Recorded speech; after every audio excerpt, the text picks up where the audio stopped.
Hello everyone, welcome back to PM Academy.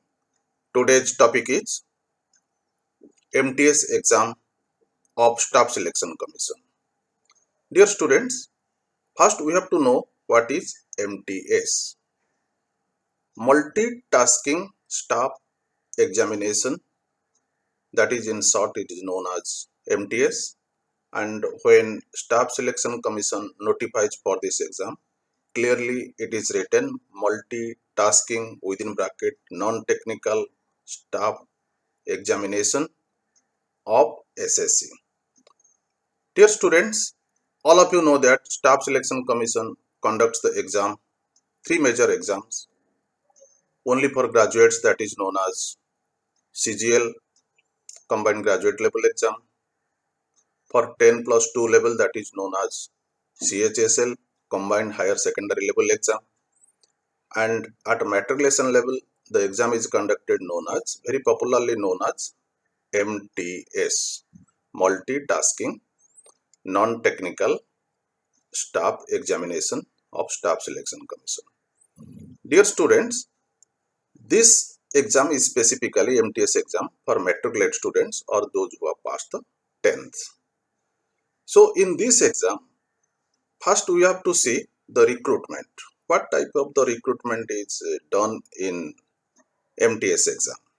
The two type of the recruitment is done, and clearly it is mentioned that in this recruitment, this the multitasking staff, that is in the pay level 1 as per the pay matrix of 7th pay commission. The two categories post are there. One is general central service group C, non-gazetted. Second one is non-ministerial post in the various ministries or departments or offices of the government of India in different states and the union territories. In this way, the two categories post are there. Now the question may come to your mind, vacancies. Dear students, keep in mind that when the notification comes by Staff Selection Commission, the number of the vacancies are not mentioned. In this case, what is to be done? The detailed vacancies is provided in the due course in the official website, that is ssc.nic.in. In that website, you will see the candidates corner, and in the candidates corner, you will find the tentative vacancies. And time to time, you can check out, you can know the number of the vacancies, and it comes after the notification being given. Then the commission makes selection of candidates in accordance with the vacancies reported by the concerned user departments for various posts, because the various central government departments are there, particularly as per the other reports. As per the department's reports, the vacancies are filled up in the due course, particularly during the time of the exams. So when the result comes out, final vacancies is done, then the recruitment is done accordingly. The next thing comes to mind, the age criteria, age limit. Here the specifically it is mentioned, first category is 18 to 25 as on the cut-off date. When you are getting the cut-off date of the exams, so your age must be 18 to 25. Then second category is 18 to 27 as on the cut-off date. Also second category is on the cut-off date. Dear students, also age relaxation is there. For SC, ST it is for 5 years. For OBC it is for 3 years. And for ex-servicemen it is for 3 years. And those are PWD in the open category, that is for 10 years. And that is the PWD in the OBC, that is for 13 years. And those who are the PWD in the SC, ST category, that is the extra 15 years. Means these are the extra years besides the 25 and 27. So another column is there in case of the scribe. So who are eligible for the scribe? It has been specified in the notification that benchmark category of the blindness, the locomotor disabilities, means when the both arms are affected, so or cerebral palsy. So in this case actuals, the scribes are also allowed and they have to produce the eligible certificates, then they are eligible for the scribe. Now comes essential qualification.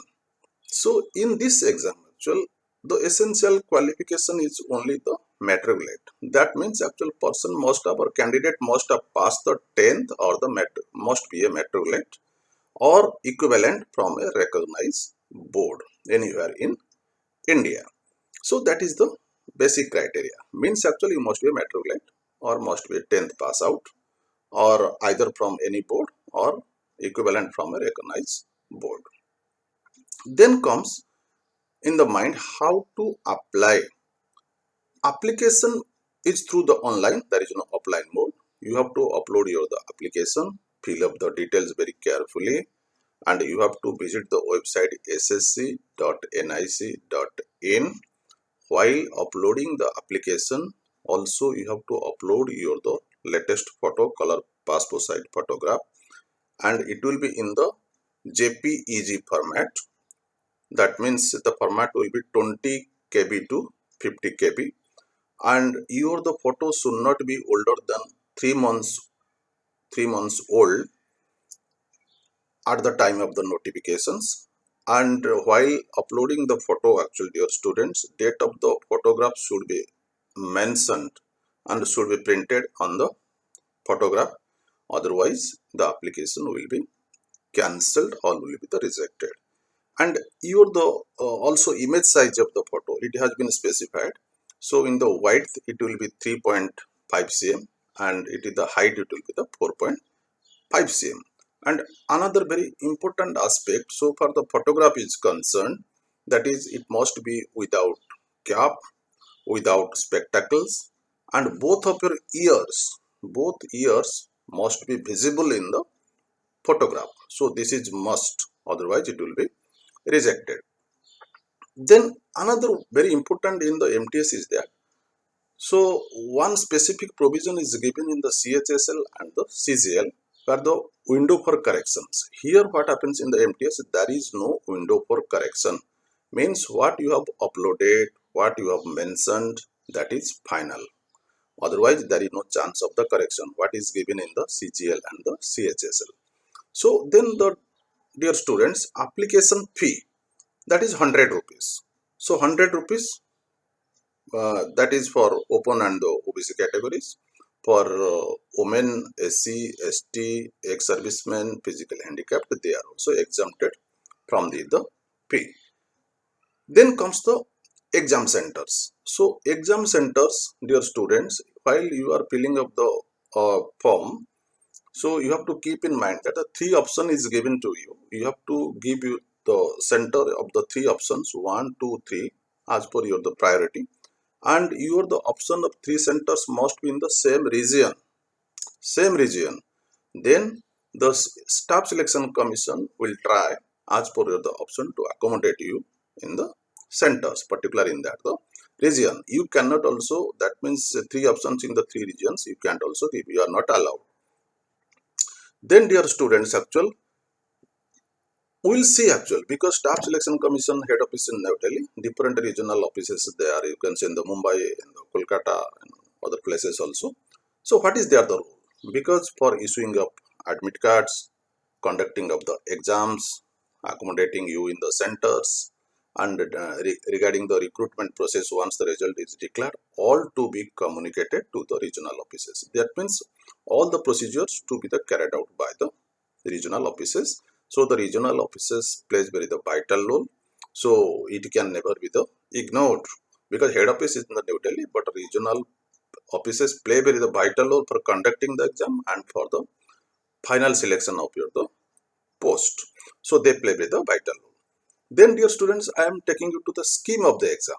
Scheme of the exam here is very simple. Only it is the computer based exam. 2 papers are there.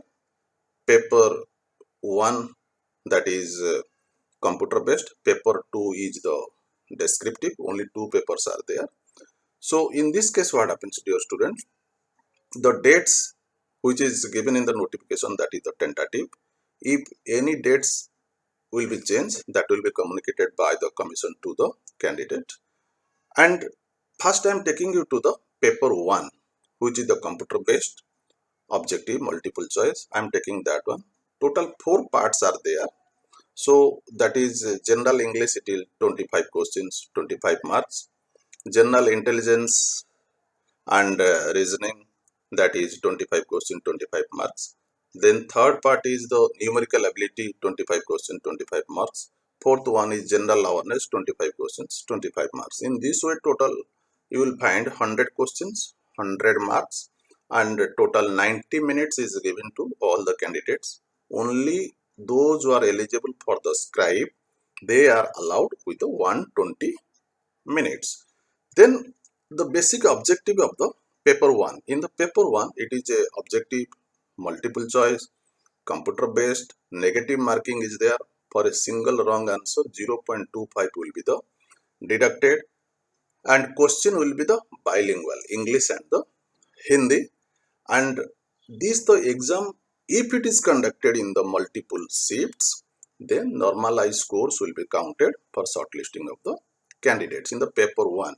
In the paper 2, dear students, it is the, then in the paper 1, you keep in mind that there is no chance of rechecking, re-evaluations.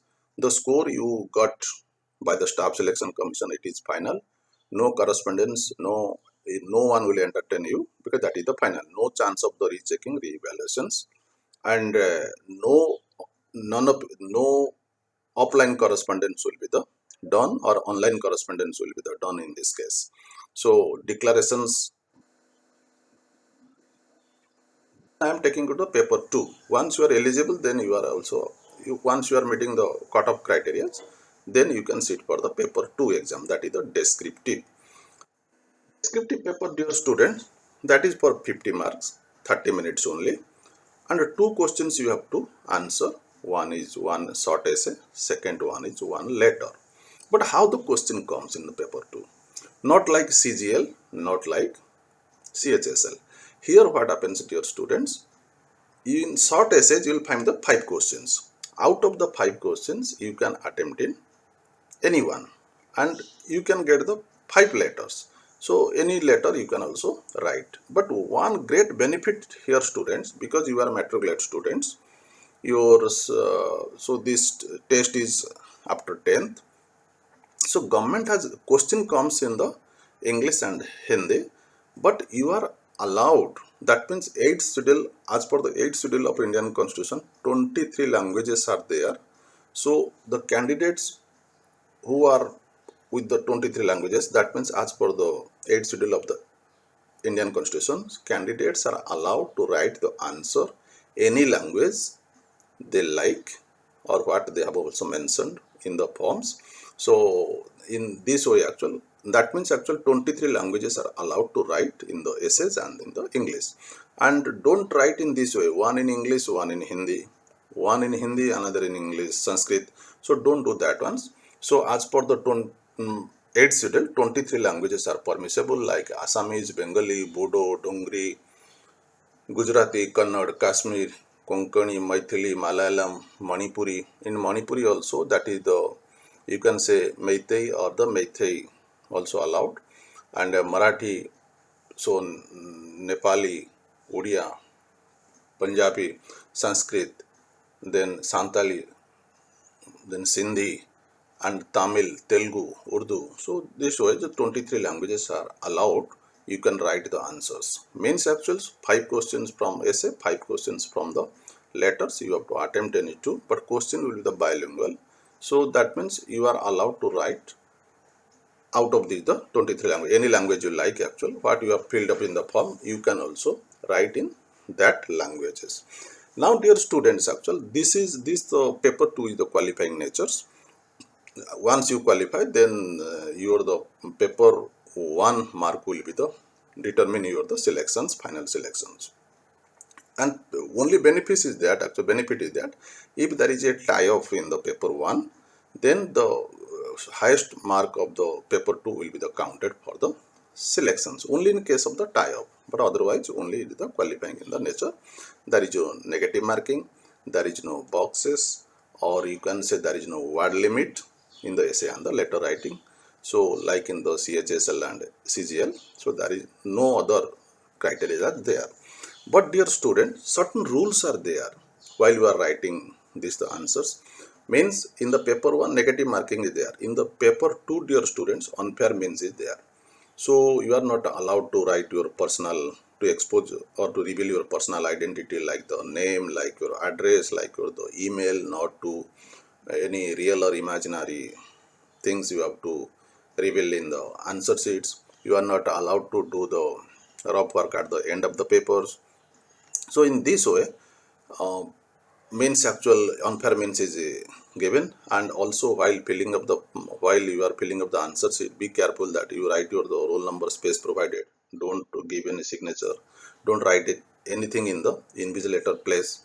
And also your signature and your roll number, your left hand thumb impression is must, otherwise it will be rejected.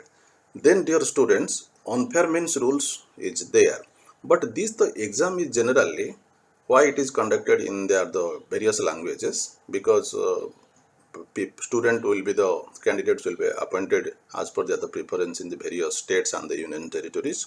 So in this way, so it is a elementary test to know the talent or the skill of the students in the languages they preferred. So whether they have the depth or they have the understanding or they are capable to write or not. So in this way, dear students, the exam is conducted. And one major thing you have to keep in mind that actuals, so application if with the blurred or illegible photograph and the signature, it will also be rejected. So your the photograph, your the signature, and all these things should be very clear and transparent, and it should be clearly visible. It should not be blurred, otherwise it will be the rejected. This is the basic ideas how the MTS is also there. And what I want to tell you, you can be a regular newspaper reader of a newspaper, read the local newspaper, and be a subscriber Pratijogita Darpan. That can help you a lot for staff selection commission. And read the various GK books and improve your English standards. So in this way, dear students, so MTS exam is conducted, and MTS exam is highly beneficial. Those are the pass out students. So it is a big opportunity is given by the staff selection. It is for MTS exam. In my the next lectures, I'll give you in details. My next videos will be paper 1 and paper 2 separately. So dear students, before concluding my the lecture, so my request to you, like my lecture, and subscribe if you are the first viewer, and press the bell icon to get the first notification. It is for students. Thank you very much.